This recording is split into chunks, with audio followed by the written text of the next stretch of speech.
Buɗaɗɗiyar wasiƙa zuwa ga masoyiyata sahibata, farin cikin raina, annurin raina, kuma muradin rayuwata. Kin zame mini jigo na rayuwa wanda ba za ni taɓa mantawa da shi a rayuwata ta duniya ba. Kasancewa da nayi da ke a rayuwa ya sa na mallaki abubuwa waɗanda ni ban isa na san su ba lokacin da ina ni kaɗai.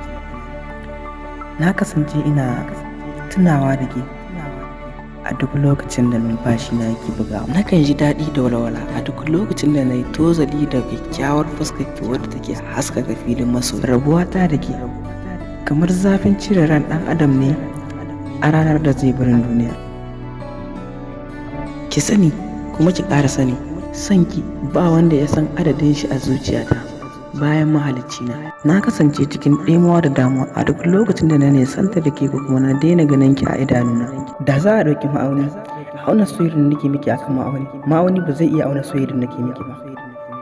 Kasancewa da masoyiyar gaskiya kamar ki ba ƙaramar riba ba ce a rayuwar duniya idan mutum ya same ki.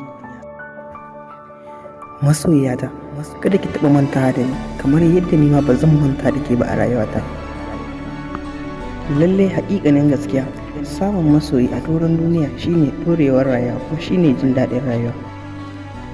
Sabon da muka yi da ni da ke a rayuwa ya sa ba na ganin sha'awar wata ɗiya mace idan ba ke bace.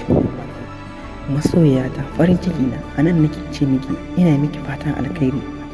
Allah ya bar miki mai suna.